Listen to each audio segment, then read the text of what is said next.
Good afternoon to the students of class 9. Today in this video I have discussed all the questions and their answers of the chapter The Happy Prince from Moments English book. In this video I have beautifully explained all the questions and their answers in Assamese, and I have discussed all the difficult words also. So dear students, listen to it carefully and attentively so that you can understand it easily. Now without any delay, let's start with the video. Question number 1. Why do the courtiers call the prince the happy prince? Courtier শব্দটো অর্থ হৈছে ৰাজসভাহত। তো প্ৰশ্নটোৰ অৰ্থটো হ'ল যে ৰাজসভাহত সকলে প্ৰিন্সজনক কিয় হ্যাপি প্ৰিন্স বুলি কৈছিল। Next question, is he really happy? তেখেত আসলতে হ্যাপি হয়নে? What does he see all around him? আৰু প্ৰিন্সজনে তেখেতৰ চাৰিওফালে কি দেখা পাইছিল? ডেট মিন্স প্ৰিন্সৰ মৃত্যুৰ পিছত তেখেতৰ যিটো মূৰ্তি আছিল, মূৰ্তিটো চিটিত লৈ যাই পেলাই এটা ওখ স্তম্ভত স্থাপিত কৰা হৈছিল, আৰু সেই স্তম্ভত থাকি পেলাই চিটিখনৰ চাৰিওফালে প্ৰিন্সজনে কি দেখা পাইছিল সেইখিনিকে আমালোকক সুধিছে। কুৱেশ্যনৰ আনসাৰটো হ'ল sorrow could not touch the prince during his lifetime. sorrow শব্দটোৰ অৰ্থ হৈছে দুখ। তো ইয়াত কোৱা হৈছে যে প্ৰিন্সজন যেতিয়া জীৱিত অৱস্থাত আছিল সেইখিনি সময়ছোৱাত দুখ তেখেতক স্পৰ্শ কৰিব পৰা নাছিল। He spent his life happily. That means তেখেতৰ জীৱনটো happily অতিবাহিত কৰিছিল। So the courtiers call the prince the happy prince. সেই কাৰণে courtiers সকলে তেখেতক happy prince বুলি মাতিছিল। After the death of the happy prince, a statue has been made in honor of him and placed on a tall column of the city. That means প্ৰিন্সজনৰ মৃত্যুৰ পিছত তেখেতৰ সদৃশ এটা মূৰ্তি সজোৱা হৈছিল, আৰু মূৰ্তিটো চিটিখনৰ মাজভাগত এটা ওখ স্তম্ভত স্থাপিত কৰি ৰখা হৈছিল। And he is not happy there. আৰু মূৰ্তিটো বা প্ৰিন্সজন তাত সুখী নাছিল। কাৰণটো হ'ল যে প্ৰিন্সটো তাত থাকি পেলাই চিটিখনৰ দুখীয়া মানুহবোৰৰ অৱস্থা দেখি পেলাই তেখেতে দুখিত আছিল। From the tall column of the city, the prince can see the ugliness and misery of the city people.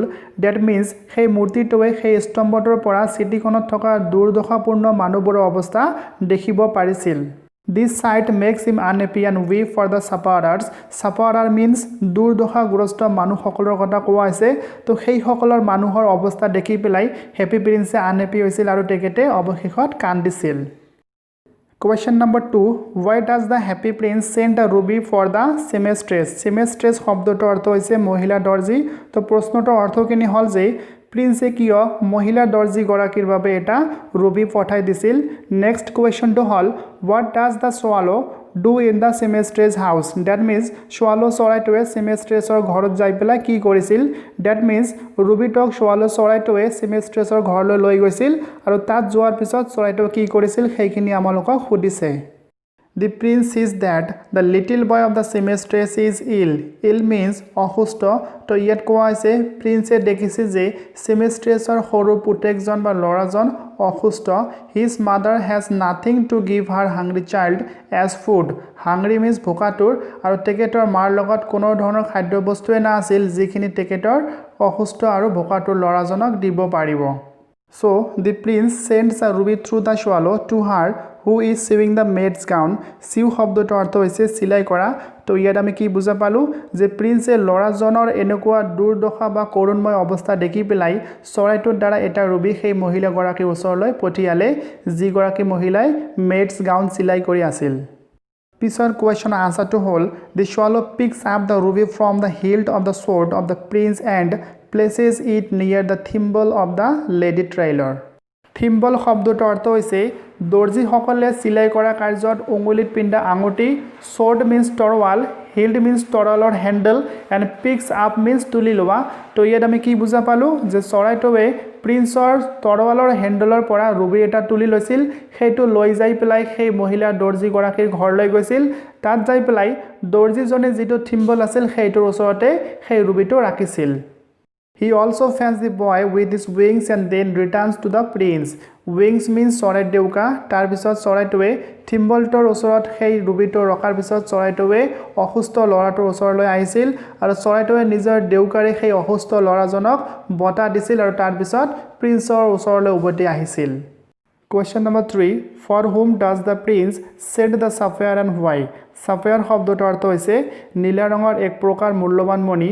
তো ইয়াত অৰ্থখিনি হ'ল যে প্ৰিন্সে কাক আৰু কিয় সেই নীলা ৰঙৰ মূল্যৱান মণিবোৰ পঠাই দিছিল। Question answer to whole. The prince sends the sapphire to the young playwright who becomes unable to write his play because of extreme cold. Extreme cold means অত্যাধিক ঠাণ্ডা, playwright means নাট্যকাৰ যিজনে নাটক লিখে। তো ইয়াত অৰ্থখিনি হল যে প্ৰিন্সে তেখেতৰ এটা মণি ডেট মিন্স সাফায়াৰ এজন ইয়াং প্লেৰাইটলৈ পঠাই দিছিল কাৰণ সেই প্লেৰাইটজন ডেট মিন্স নাট্যকাৰজন এখন নাটক লিখি আছিল কিন্তু তেখেতে সেই নাটকখন লিখি শেষ কৰিব পৰা নাছিল কাৰণ তেতিয়া যথেষ্ট বা খুবেই ঠাণ্ডা আছিল ঠাণ্ডাৰ কাৰণে সেই মানুহজন নাটকখন লিখিব পৰা নাছিল তো তেখেতক সহায় কৰাৰ কাৰণে সেই প্ৰিন্সে চৰাইটোৰ দ্বাৰা সেই মণিটো তেখেতৰ ওচৰলৈ পঠাই দিছিল He has no money to buy firewood to warm himself up. Firewood means khori.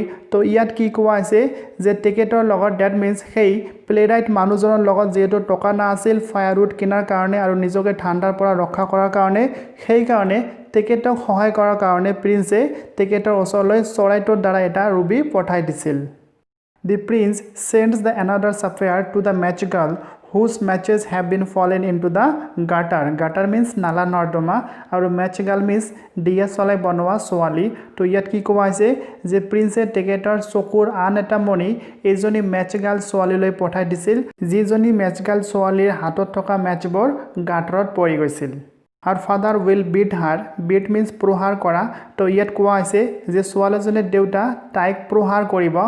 So to save the girl, the prince sent the swallow with the sapphire for the girl. তো তেখেতৰ দেউতাকৰ পৰা ছোৱালীজনীক ৰক্ষা পোৱাৰ কাৰণে প্ৰিন্সে কি কৰিছিল চৰাইটোৰ দ্বাৰা এটা মণি সেই ছোৱালীজনীৰ ওচৰলৈ পঠাই দিছিল যাতে সেই ছোৱালীজনী সেই মণিটো বিক্ৰী কৰি পেলাই টকা উপাৰ্জন কৰিব পাৰে আৰু সেই টকাখিনি লৈ যাই পেলাই তেখেতৰ দেউতাকক দিব পাৰে আৰু তেখেতৰ দেউতাকৰ প্ৰহাৰৰ পৰা ৰক্ষা পাব পাৰে Question number 4. What does the swallow see when it flies over the city? That means চৰাইটোৱে কি দেখা পাইছিল যেতিয়া চৰাইটোৱে চিটিখনৰ চাৰিওফালে ঘূৰি চাইছিল Question answer to hall When the swallow flies over the city, he sees the rich and the aristocratic people making merry in their beautiful houses. Aristocratic শব্দটোৰ অৰ্থ হৈছে অভিজাত merry শব্দটোৰ অৰ্থ হৈছে আনন্দ ফূৰ্তি and rich means চহকী বা ধনী মানুহসকলৰ কথা কোৱা হৈছে That means চৰাইটোৱে যেতিয়া চিটিখনৰ চাৰিওফালে ঘূৰি চাইছিল তেতিয়া দেখা পাইছিল যে ধনী মানুহসকল আৰু এৰিষ্টক্ৰেটিক that means অভিজাত মানুহসকলে নিজৰ নিজৰ ধনীয়া ঘৰবোৰত মেৰিং কৰি আছে that means আনন্দ ফূৰ্তি কৰি আছে Some beggars are seen sitting at the gates of those rich and aristocratic people. আৰু লগতে চৰাইটো কি দেখিছিল যে সেই ধনী মানুহ that means rich and aristocratic মানুহসকলৰ গেটৰ সন্মুখত তেখেতে কিছুমান বেগাৰ that means কিছুমান দুখীয়া মানুহক সেই গেটৰ সন্মুখত বহি থকা দেখা পাইছিল He also sees the hungry pale faces of the children who were driven away by the guards into rain. আৰু লগতে চৰাইটো দেখা পাইছিল যে কিছুমান লৰা ছোৱালী যিসকলে ভোকতে কাতৰ হৈ পৰিছিল সেইবোৰ লৰা ছোৱালী গাৰ্ডে বাহিৰলৈ that means বৰষুণলৈ খেদাই ওলাই দিছিল ওকে তো এইখিনিতে আমি বুজা পালো যে সেই চিটিখনত থকা বহুত মানুহৰ অৱস্থা অতিকৈ দুখজনক আছিল Question number 5. Why did the swallow not leave the prince and go to Egypt? That means চৰাইটোৱে অৱশেষত কিয় প্ৰিন্সক এৰা না আছিল আৰু ইজিপ্তলৈও যোৱা না আছিল Okay, answer to this question is that the prince has become blind as the sapphires has been plucked out from his eyes. Blind means অন্ধ তো ইয়াৰ অৰ্থখিনি হল যে প্ৰিন্সে এতিয়া সম্পূৰ্ণৰূপে অন্ধ হৈ পৰিছে কাৰণ তেখেতৰ চকু দুটা তুলি লোৱা হৈছিল In such a miserable condition, the swallow could not leave the prince alone. Alone শব্দটোৰ অৰ্থ হৈছে অকলে and miserable condition means দুখময় অৱস্থা তো ইয়াত কোৱা হৈছে চৰাইটোৱে যেতিয়া প্ৰিন্সৰ এনেকুৱা দুখময় বা দুৰ্দশাপূৰ্ণ অৱস্থা দেখিছিল that means তেখেতে এতিয়া চকুৰে নেদেখে তো তেনেকুৱা অৱস্থাত তেখেতক এৰি যোৱাটো তেখেতে ঠিক বুলি ভবা নাই সেইকাৰণে তেখেতক এৰি যাবলৈ বিচৰা না আছিল He felt pity for the prince পিটি শব্দটোৰ অৰ্থ হৈছে কৰুণা বা দয়া তো চৰাইটোৱে প্ৰিন্সৰ এনেকুৱা দুখময় অৱস্থা দেখি পেলাই তেখেতৰ মনত দয়া ভাৱ জন্মিছিল যাৰ বাবে so he decided to stay with the prince for good means চিৰকালৰ বাবে তো তেখেতৰ এনেকুৱা অৱস্থা দেখি পেলাই যেহেতু তেখেতৰ মনত দয়া জন্মিছিল সেই কাৰণে চৰাইটোৱে তেখেতৰ লগত চিৰকালৰ বাবে থাকিবলৈ সিদ্ধান্ত লৈছিল আৰু কেতিয়াও ইজিপ্তলৈ না যাব বুলি সিদ্ধান্ত লৈছিল Question number 6. What are the precious things mentioned in the story? Precious means অতিকৈ মূল্যবান তো এইখন ষ্টৰীত বা গল্পখনত কোনবোৰ মূল্যৱান বস্তুৰ কথা উল্লেখ কৰা হৈছে why are they precious আৰু সেইবোৰক কিয় অতি মূল্যৱান বুলি কোৱা হৈছে Answer to all, the leaden heart of the prince and the dead swallow are the precious things mentioned in the story. তো এইখন স্টোরিত উল্লেখ করা মূল্যবান বস্তু দুটা হল তার এটা হল the leaden heart of the prince that means princeৰ lead ধাতুৰে নিৰ্মিত হাৰ্টৰ কথা কোৱা হৈছে আৰু আনটো হল the dead swallow that means মৃত চৰাইটোৰ কথা কোৱা হৈছে যে এই দুটা হল এইখন স্টোৰিত উল্লেখ কৰা অতিকৈ মূল্যবান বস্তু They are precious because they have sacrificed their lives for others. Sacrifice শব্দটো অর্থ হৈছে ত্যাগ কৰা বা উৎসৰ্গা কৰা তো ইয়াত কি কোৱা হৈছে যে সেই সকলক মূল্যৱান বস্তু বুলি কোৱা হৈছে কাৰণ সেই সকলে এজনে আনজনৰ বাবে নিজৰ জীৱনটো ত্যাগ কৰিছিল বা উৎসৰ্গ কৰি দিছিল They are selfless. That means সিহঁতে স্বাৰ্থপৰ নাছিল সিহঁতে স্বাৰ্থৰ বাবে কোনো কাম কৰা নাছিল এজনে আনজনক যথেষ্ট সহায় আৰু সহযোগিতা কৰিছিল They died for noble cause which has become a model for the other people to follow.